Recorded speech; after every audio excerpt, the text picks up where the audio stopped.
नमस्कार, मैं हूं मनोज सोनी। आप देख रहे हैं न्यूज साधन। सावन का पहला सोमवार शुरू हो चुका है। आज से सावन के दिन लग चुके हैं। भगवान भोलेनाथ को प्रसन्न करने के लिए, उनकी पूजा अर्चना करने के लिए, जिससे वो जल्द प्रसन्न हो जाए और भक्तों को उसका लाभ मिल सके, इसके लिए हमें क्या करना चाहिए। हमारे साथ मौजूद है महाराज श्री अनंत कृष्ण शास्त्री जी। उनसे जानते हैं कि सावन के महीने में किस तरीके से भोलेनाथ की पूजा अर्चना करना चाहिए, जिससे भक्तों को तुरंत लाभ मिल सके। महाराज जी, आपका बहुत बहुत स्वागत है हमारे न्यूज साधना में। किस तरीके से भगवान भोलेनाथ की सावन के महीने में पूजा अर्चना करना चाहिए, जैसे भक्तों को जल्दी लाभ हो सके, हमारे दर्शकों को बताएं। नमस्ते रुद्रमन्नौ उतोतेखवे नमः बाहुव्यामुत्ते नमः। भगवान शिव का नित्य प्रति सावन में रुद्राभिषेक करने से भक्तों के समस्त कष्टों का निवारण सुनिश्चित है, ऐसा वेदों में कहा गया है। और भगवान का अभिषेक करने के लिए क्या उपाय करने चाहिए, इनका विधि विस्तार पूर्वक आपको वर्णन मैं अभी बताता हूँ। सर्वप्रथम तो भगवान को जल से स्नान, पाद अर्घ आचमन करा करके और उनका लघु रुद्राभिषेक श्रृंगी द्वारा किया जाए, उससे लाख गुना फल प्राप्त होता है। या तो श्रृंगी गौमुख होना चाहिए, या फिर स्वर्ण और ताम्र पीतल की भी श्रृंगी का जो है महत्व विशेष फल प्रदायनी है। सावन में बिलपत्र अखंडे बिलपत्र से पूजते शिव शंकरा कूटे कन्या महादानम बिलपत्रम सर्वार्पणम। भगवान शिव को बेलपत्र चढ़ाने का फल 1 करोड़ कन्याओं का कन्यादान करने के बराबर माना गया है वेदों में। और रुद्री का महाभिषेक नमक चमक के द्वारा कराया जाए, जैसे नमः पंचम अध्याय रुद्राभिषेक रुद्री में शुक्ल यजुर्वेद में आता है, और अष्टमी में नमः और उसमें चमे को मिला करके नमक चमक का जो है विशेष फल विद्वानों द्वारा बताया है। आज आपको बताते हैं कि दूर्वा चढ़ाने से भगवान को क्या फल प्राप्त होता है। इस प्रकार जैसे भक्त भगवान के ऊपर दूर्वा चढ़ाते हैं तो दूर्वा का फल है कि भक्तों को वंश वृद्धि का कारण। समी चढ़ाते हैं तो समी में बुरे स्वप्नों का नाश होता है।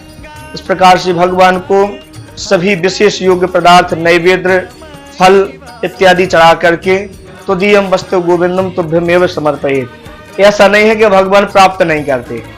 भगवान उनको अपने नासिका के द्वारा सभी पदार्थों का श्रवण करके, उनको सूंघ करके प्राप्त कर लेते हैं, और उनका स्पर्श करने के बाद अगर हम वो प्राप्त करें तो उसमें से नेगेटिव ऊर्जा अलग हो जाती है। भगवान शिव के ऊपर चढ़ाया हुआ जल इतना महत्व प्रदान करता है कि अगर व्यक्ति के अंदर किसी भी प्रकार की चेतावनी नहीं है, अगर वो जल पिला दिया जाए तो व्यक्ति लेटे हुए से उठ सकता है। बीमार व्यक्ति भी आज जागृत अवस्था में हो सकता है, और महामृत्युंजय जप का भी फल यही है।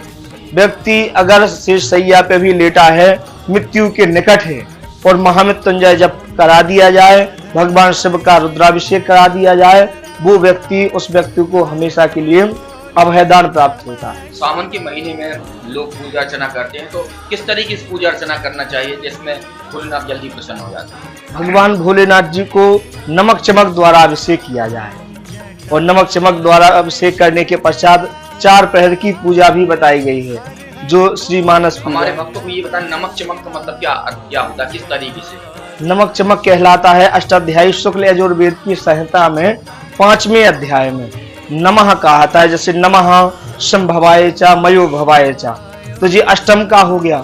और जैसे नमस्ते रुद्रमन्यवे उतोतेखवे नमः, ये नमः ले लेंगे, और अष्टवें अध्याय का चमे लेकर के नमक चमक का विशेष फल है जी। 8वें और 5वें का दोनों को मिला करके 3 बार रुद्राभिषेक भगवान के ऊपर जलधारा से किया जाए। और जलधारा से अभिषेक करने में जल वृष्टि होती है, ऐसा माना जाता है। दूध से स्नान कराने में घर में सुख संपत्ति प्राप्त होती है। शहद से अगर अभिषेक कराया जाए, इसका और ज्यादा फल प्राप्त है। पति पत्नी में अगर अनबन हो तो उस चीज को एक दूसरे से मिलाप कराते हैं, तो शहद से रुद्राभिषेक करने पर पति पत्नी में अत्यंत प्रेम बढ़ जाता है। ऐसा करने से भगवान भोलेनाथ प्रसन्न भी होते हैं, और साथ में जो है घर में सुख समृद्धि भी आती है। भक्तों को ये भी बताएं महाराज जी कि जो अपन पंचामृत से भोलेनाथ को नहलाते हैं, उनका अभिषेक करते हैं, उससे किस तरीके के लाभ होते हैं। लाभ ऐसे हैं जैसे साबुन शैम्पू आप हम लगाते हैं, इस प्रकार भगवान को साबुन शैम्पू ना लगा करके उन्हें दूध, दही, शक्कर और शहद, पंचामृत इन सब का लेप किया करके उन्हें जो है, ये साबुन शैम्पू ही है, पर ये 5 अमृत के बराबर है। ये अमृत भगवान शंकर जी के ऊपर चढ़ाने के पश्चात अगर स्वयं ग्रहण किया जाए तो ये किसी औषधि से कम नहीं। आज सावन का पहला सोमवार है, तो भक्तों को किस तरीके से पूजा अर्चना करना चाहिए? भगवान शिव को मानस पूजा के अंतर्गत भगवान शिव की पूजा करनी चाहिए। जैसे भगवान राम जी ने जाकर के रामेश्वरम में पूजा की और भगवान राम जी ने स्वयं आचार्य के रूप में रावण को लिया, फिर भी उनके अंदर जो है दुर्गुण थे, लेकिन वो विद्वान था, इसलिए राम जी ने उनको भी बुला करके रामेश्वरम की स्थापना की। पत्रम पुष्पम फलम तोयम, इस प्रकार से उनकी पूजा करके कार्य सिद्ध की। सावन मास में किस तरीके से पूजा अर्चना करें, पूरे सावन मास में, जिसमें भक्तों को लाभ मिल सके? किस तरीके से पूजा अर्चना करना चाहिए भक्तों को, ये भी बताएं। हर एक भक्त को नित्य प्रति भगवान के ऊपर जल धारण करना ही चाहिए। सावन का ये विशेष फल है। ब्राह्मण तो ठीक है, उनको भी साथ लेकर करें, अगर ना भी उपलब्ध हो सके तो अपने हृदय के अनुसार भावों के अंतर्गत भगवान की पूजा की जाए।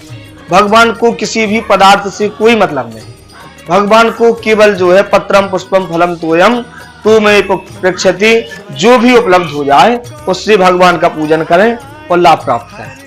ये थे महाराज अनंत कृष्ण शास्त्री जी। इन्होंने बताया है कि भगवान सिर्फ भाव के भूखे होते हैं, उन्हें अपने भाव से उनकी पूजा अर्चना करें तो उसका लाभ जरूर होता है। अगले सोमवार फिर मिलेंगे हम अनंत कृष्ण शास्त्री के साथ, मनोज सोनी के साथ, पिंटू से न्यूज़ 7 घंटे।